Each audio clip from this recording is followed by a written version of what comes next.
Welcome to the show. This is 99.3 Nigeria Info. Dailies today is live right now. The second half of the show. You can watch us on Facebook and YouTube. It's Nigeria Info 99.3. It's time to look at what the papers are talking about this morning. I wanted to put on your mic. I got off my mic. Can you please? Yeah. Okay. Is that better? Good morning, everybody. It's one of those mornings, and I guess most people are scattered by the time they get to work today because of the problems they have in town. You have the fuel scarcity, you have the heat, lack of electricity, name it. And then no fuel to even power. No fuel to even power your I better pass my neighbor. It's like the fuel guys and the electricity guys. They had a meeting and they decided, let us show these people. That's because I don't understand it. I think what God is trying to do is to show Nigerians, to say to them, for the past 7 years, you've been living like this. It's getting worse. Now you have an opportunity. You better do the right thing for the right reasons. And it's up to us. Because it's up to us. If you want same of same, good luck to you. It's up to us. Unfortunately, well, now here we go there. Unfortunately, the bulk of those who actually vote, who actually turn up to vote, I'm not sure they understand this thing. But you see, with the new leadership of NANS, I'm so proud of those guys yesterday. Even though that man, the president of NANS, I don't think he's a complete young person, but most of them, maybe they're master's students. Yes, but he represents NANS, and if those are the representatives the students want. I'm glad they gave that minister, and I'm even happy that he walked out. Do you know why? Because now you can see the arrogance of those who lead us. We don't care. How dare you? How dare you? All they did was to tell him that your own child is abroad. We are suffering here, and he walked out on them. We'll get there. There are more stories here now that will infuriate you this morning. So let's start. Yeah, buckle up. If you are driving, just park first. Park. The traffic is already packed. Them. The traffic on Ebrama, this on your VGC. It's if you are driving, everywhere. Put your handbrake because there's a second story that is going to infuriate you this morning. Let me take a sneak peek. Let me take a sip at it. Yes, that one. It looks innocent. It looks innocent, but it represents a lot. Really? What? Okay. Let's start. Now, for scarcity chokes Enugu, Abuja, Lagos, and others. Federal government says the 45 million liters of products successfully blended. I don't know what they're talking about.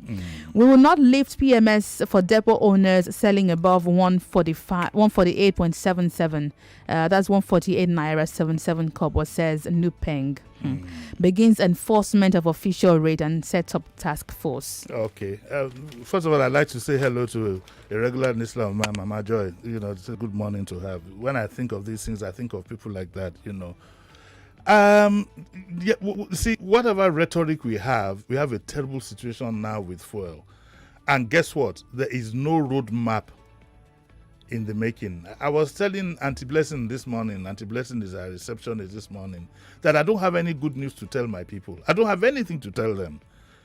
It says that 45 million liters of products have been successfully blended. Where are they? We don't want the story, we want the fuel. It's non-existent.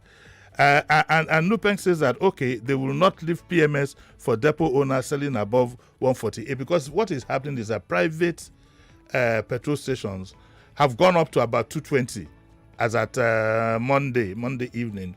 They were selling 220 in the outskirts of Lagos. Now, somebody was then asking me this morning that, Mr. Disu, what is going on? I said it is the same that has been happening from Shagari days. The system has not changed. Anytime the government wants to change or they feel the need, or there's a sudden need for them to change the price of petroleum products, this normally happens. Remember, we are coming from the incident of bad fuel. You get what I'm saying? Okay, so now the bad fuel is out of circulation. What is causing this scarcity? All kinds of stories. My sister was telling me this morning that is the Ukraine war. I said Ukraine war that is not up to a week. What about the previous consignment? The truth is this. When the government wanted budget realignment to get 1 trillion for subsidy, I knew there was trouble ahead. And I think I hinted so on this program that there's trouble ahead. The truth is the government can't pay that subsidy. Okay? So the way it works is this. It's the same old tactics. It's been repeated 1,001 times. Maybe even repeated when Buhari himself was petroleum minister during the past. It's been repeated over and over again. Create scarcity of the product, frustrate people. Very soon, if care has not happened, the same way we'll now beg that at 220, let us even have this fuel. We're tired of queuing. I know parents whose children are at home. Yeah. They can't go to school. Some people, and what is most frustrating is this, Wemimo. Yes. You see a long queue. Ask how many of them can actually afford to fill their tanks. Some would maybe 20 liters, 10 liters. You spend the whole day. Most filling stations are not even filling tanks. So by the time I finally bought, they're rationing. Oh, they're rationing? No full tank, no full tank. Well, when I finally bought, it was maximum 5,000 for anybody. My own tank, and no kegs. My own tank now is my belly. I don't. My own tank. The suffering is. I've just resorted to taxes for now. And in between all this, it's not pleasing to the ears that you now hear that your president has gone abroad, and part of the reasons why he's gone abroad is a medical checkup. This is a wake-up call. You can see what happened at a time when you need your president, who is also the Minister of Petroleum. Do you know those who traveled with him? No, I'm not. I couldn't be bothered. You should be bothered. No, should I tell you? Maybe you'll be bothered. Tell other people. I'm not interested. I've told them before. No, I've lost. I told you that I'm focusing on 2023 for a new leadership. Wait, let me tell you. I want to tell you. Write it down. I insist. Okay, go on. The Minister of Foreign Affairs and the chairman of the Nigerian Diaspora Commission, both of them went with him. Who is that now? Geoffrey Onyema and Abike Dabiri. Oh, that's why I told you I don't. I'm glad now I told you. It's really in the morning. You wanted to bust my bubble. Okay. So look, there is no news to tell you. In all honesty, if I saw a story that told me that petrol will be ready in the next 48 hours or so, I'll be telling you that. But there's nothing to tell you that is new. So you better brace yourself up. And they say, to set up a task force to enforce the enforcement of official rate. Official rate in this kind of situation. Will they work? It's not possible. Well, it's called work. Yeah, work. Let's go to the second story. That one is... okay, this story is reported by the Vanguard today, and the headline reads, Oni Alafin wade into Tinubu Aregbesol's rift. They actually held a closed-door meeting in Ibadan with Aregbesola in respect of his rift with Bola Tinubu. Yes. I'd like to congratulate our traditional rulers, for finding the need, and taking time out to settle a rift between two politicians, two human beings. It's nice. It's not, this year, we hear that since they are Yoruba people, like I said, elders cannot sit down and allow these things happen. So I'm glad that they found it quite important. But where are our traditional rulers when all of us are suffering? Have they made any public statement? Has the Oni made any public statement on the sufferings of the people? Has the Alafi done the same? All you see of our traditional rulers is politics, glamour. Go to the social media, that's what you see. Our traditional rulers we will face them. We will have to face them at some point. Because you are the closest to the people. You are the closest to the people. You see the truth. You can't defend the people. Somebody should tell me which traditional ruler has said anything about the first scarcity that we have now. The suffering, electricity, traffic, name it. The traditional rulers are wearing the same pair of trousers with the politicians who are making our lives completely difficult. Nigerians should wake up and challenge these people. I'm not saying physically, but we need to call them to order.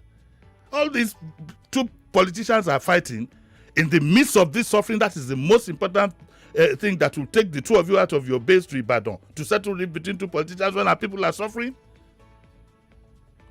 Look at our traditional rulers now. Look at the distance they make between themselves and the people. It's time we all had the wake-up call. Who are the greatest owners? Who are, in terms of numbers, who own the Rolls Royces? Is our traditional rulers. Where did they get the money from? Some of them have their businesses, no doubt about that. But the question is, what is the signal that you are sending to the people? Your people are suffering and you are living in luxury. We have to call them to question. It is true we respect them. Everybody is afraid. When I mentioned this morning that this is the way I was going to go. I mean, at almost 70, I'm as good as gone. If you push me further, I'll be happy. What's there to enjoy in this world? But KBSs and other traditional rulers nationwide, we are calling you to order. Your people are suffering. Your people are suffering. They are suffering. So that we should be hearing that some traditional rulers are weeping in public. But what do we see? A lot of, if you go to the social media now, is attending some ceremony with 3 wives, 4 wives, this and that, all kinds of nonsense. Please, we plead with you.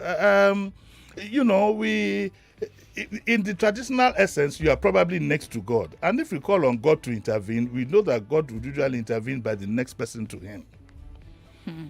So let's please, KBSs, leave the politicians to sort themselves out. They actually know how they settle their matter. They know how they settle their matter. Face your people. Your people are suffering. When we're talking about your people, we're not talking of those who are living close to your palace and those who will hail you every morning, say you are doing the best thing every morning. But you look at the masses. Look at the masses. Is there any Nigerian that is not under some authority of a traditional ruler? None. But I haven't seen one of them. Not one. And it's not confined to these two. These two, it's the story that brought them out. All the traditional rulers, to be honest with you, I don't see the difference. I can't think of one that I would say, it's not. We get involved. The other day, somebody in the palace of the Emir of Kano was threatening an airline because they didn't carry them. I mean, that's not. You should think of your people. Yeah.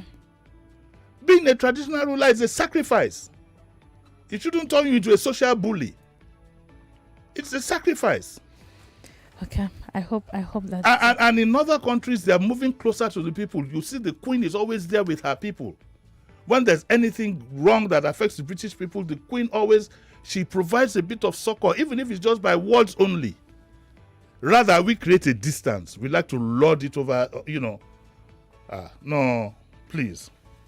Here's a story you didn't want to be bothered about. It's right here, staring us in the face. Reported by the Vanguard. Buhari leaves for special UNEP session in Kenya, as well as a 2-week medical check in London.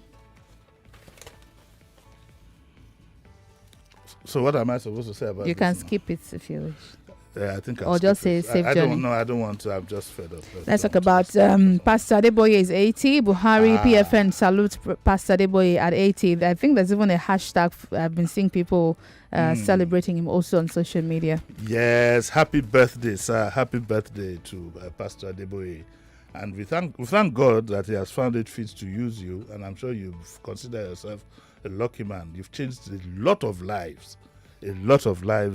And you've been through all kinds of tribulations, and you've come out. You remember he lost his son not too long ago. Last year. Rest in peace. Pastor Adeboye represents, it represents a lot that is good. In fairness, whatever you might think of pastors in Nigeria, I think he has distinguished himself.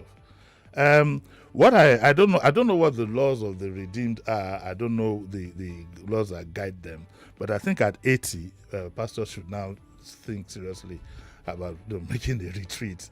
And by now, he must have groomed some other people to take his position. Part of the problem with his staying this long, and it's not his own fault, is that some people have almost made him God.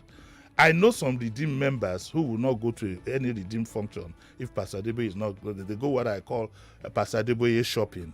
Okay, he's going to be in Moshi today. They go to the Moshi parish. You see, these things make life difficult for the pastor himself because God says he's a jealous God.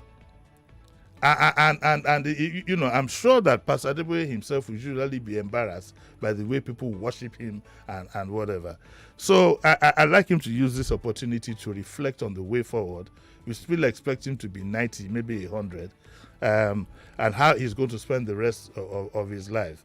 He has to correct that part where he has become idolized and is worshipped by some people. It is because he is the one who's going to be at the brunt when he gets to his maker. But you cannot rubbish Pastor Adeboye's contribution to the Redeemed Church, a church that started, somewhere in Oyingbo. Yeah. And started. Yes, it was Pastor Adeboye through the likes of Tony Rapu, Itwa, and so on and so on that expanded the church to where it is now. No, but I don't. It wasn't the founder. No, it wasn't the founder. That's what I'm saying. It started in Oyingbo. When the founder died, he became the pastor, and he recruited some young people. They're no longer like young. Tony Rapu. Yeah, Tony Rapu, Itwa, all of them. Itwa had to leave because of circumstances. I think even Tunde Bakare was in Redeemed at some point. So they've grown, and the church has grown phenomenally. Yeah, across the world. I don't think anybody who is a Redeemed member can be asking his neighbor for bus fare to go to church. Because the guy would have been no need. The guy didn't lie. He get one redeemed for that. Not even one. If you turn, you see like three. If you don't like the one on the right, you like the one on the left. You cross to the left. But true though, the church has truly expanded. The church has expanded, and in all sincerity and from the bottom of my heart, I wish him a happy. All kinds of things have been ascribed to him. But all of us are human beings, and we have our feelings, and I have mine. So, having said that, we are happy that the president, at least even whilst he's gone out, has recognized that we wouldn't have a choice. Oshibadi will keep prodding him anyway. It's also a time for us to call on our religious leaders too, like we did on our traditional rulers. Now, this is apart from Pastor Adeboye's birthday greetings. Our religious leaders now should come out and not talk in a religious or partisan manner. Just stand up for the people. Stand up for the people, like it happened even in the Bible, in the Old Testament. It was the prophets that stood up for the people. We expect the same. Cut away all your luxuries, in alignment with the sufferings of your people. Don't come to church in a bulletproof jeep and then expect those who trek to work because of fuel scarcity to now give you offering again. Declare an offering-free day. You understand what I'm saying? If you do things, identify with your people. Scale down in support of people. Look, let's park this car, let's sell it and use it for something else. Just give me a car that will move me from point A to point B. This is not a time for you to start exhibiting luxuries. Anybody who does that is an enemy of the people because you are spiting them. Yet, have you seen what it is like when you are driving your ordinary car, even in traffic and people at the bus stop? You need to see the eyes that look at you. So we call on our religious leaders, our traditional rulers, identify with the common man. They are suffering. One more time. It's getting out of hand. Yes. I want to read a few comments from our social media feed. Starting off with Twitter, Alfred Bashel says Muhammad Buhari currently on his way to Kenya and then medical checkup in the UK. Not even embarrassed to have led this country for 7 years with poor medicals still. He clearly cares nothing about the fuel issue currently plaguing the country. Another one here from Dudu Lewa, who says the Obas no longer command respect. They rally around politicians for benefits and slots. Abu Abdallah thinks that you are not happy with the reconciliation of Tinubu and Daregbe. It says it's the traditional rulers that stray bullet has hit though. Moneybank on Twitter says, where were the traditional rulers during the Lautech crisis? I'm on Facebook where Ebiambo says, furnace of affliction, APC government chose the hottest time of the year to deny Nigerians electricity and fuel. Yes, some Nigerians will go to the polls next year, leaving their heads at home. Dakbokola says he bought 200 naira at Ota on Sunday, 200 naira per litre. Felix is asking who would bear the cost of the reblending. Efyong Sunday Asuko, I don't know. Our current president maybe you mean presidential aspirant, is saying that he's a youth, someone of about 80 years, prolific striker. Okay. Aki then says no filling station is selling around my area at mile 12 and it's 300 naira per litre at the black market. It's even gone up. So some filling stations are not selling at all, but they're selling to those who will resell. All right, let's take these two stories together, shall we? Max Air begins evacuation of stranded Nigerians today. This is in the Punch newspaper, and then from the Guardian newspaper, Nigerian volunteer fighters besiege Ukraine embassy. About 115 young men have volunteered to join Ukraine to fight against Russia. It's a tragedy. It's a comedy. So those ones would not be coming back home. Well, let's start with this. Max Air begins with a question of, so we're expecting Nigerians to come home today. And yes, it says would comment. So Air Peace, on the other hand, said it had not started, stressing that this would be made public soon. Maybe they're trying to get themselves organized. In things like this, sometimes you might even have to hire an aircraft, lease an aircraft to get this done. But the good thing is that, okay, some of our people are coming back home. I also think that we need to understand something. When a crisis is imminent, generally, the government's responsibility is to warn you ahead of time, far ahead, that you better start finding your way home, because it is believed that if you find a way to a place, you must have made some provisions to get yourself back.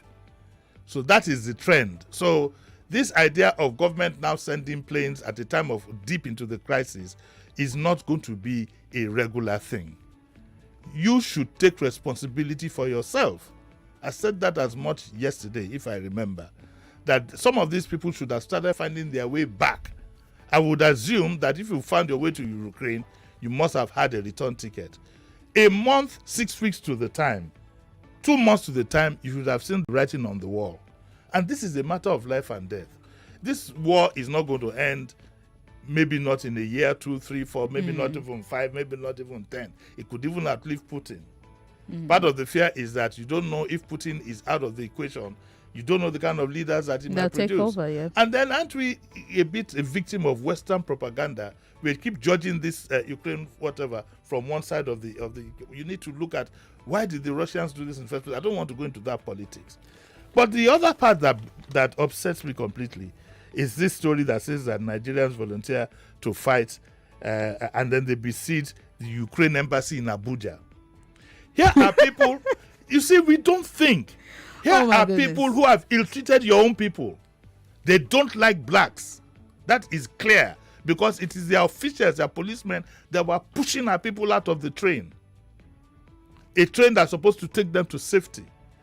If you go to the BBC, there's a Nigerian there who said that she was stopped from boarding the bus, and she now had to walk for 8 hours. In that cold. So I think that people think that war is what you see in movies. You've watched A Bridge Too Far and all these three berets glamorizing war, and now you want to go and lay down your life for a country that doesn't respect your own people. Are we thinking, young people? Because I don't think any old man, I don't think any man, well, I don't know, you never know. You have a 60-year-old who says he wants to go and fight in Ukraine. I find this embarrassing. And then they went to put down their names. Well, the way I look at it is this: if you're a mercenary, belong to a mercenary unit and know that that is professional. But this is a height of desperation. You want to go and fight. Anyway, let's see what happens. So when Guardian wanted to take the photographs of the men, they were stopped. And let me see, is it, it doesn't say here whether the Ukrainians would accept these people, these black soldiers, to fight with them side by side. We don't know how that is going to work out. But stop this rubbish, please. Stop this rubbish. I mean, just... Okay, this is a juicy, just funny story. Let's take it very quickly before we go. It's in the entertainment page of The Punch. This video has gone round. You might have seen it also. Why men should give ladies transport fare during hangouts. A certain lady identified as DJ Ada in that video went on saying, the cost of makeup, getting your wig, getting yourself ready to go meet the guy. Then I come to meet you. You should offer me at least my transport fare. Transport fare. I put it, I knew that I was going, especially this Oba story, I knew it was going to be contentious, so I brought this one to cool down the temperature. Yeah, this is, what this does really is to reflect the mind of a majority of our women who feel obliged that whenever you hang out with a woman, you should pay their transport fare. It is sad. It is sad because it makes women subservient to men. Yeah. I believe women should be able to stand up. I prefer women who can stand on their own. In fact, for a very long time, I find it insulting that you'd go out on a date with somebody, and then give her transport. I mean, I find it moves closer to prostitution than to any other thing. I think women should. You can go Dutch. You can have a conversation. Can we go out? We can go Dutch. Yeah. A woman that is standing of good authority, who will hold her own, would even say that, look, this time around you paid the last 2 times. Yeah, I'm gonna pay this time. There's nothing. I saw that video. I find it very, very sad because what it makes is that it makes us believe that our women have considered that they are objects of pleasure, which they are not. Yes, it's actually objectification. Which they are not. You have to decorate yourself because you're going to meet a guy. You need to dress up and do makeup of 30K, wig of 250K. We'll get a dress, try new dresses for what? You're just going to meet a guy. Why are you dressing up as if you're going for a show? And if you're dressing up as if you're going for a show, that's on you. That's on you. They forgot to add. Sometimes you have to add the bleaching cream because as babe come wear yellow, when they sweet the man, he must pay for the bleaching cream. Rant nonsense this morning. Good morning, everybody. Actually, we have to go.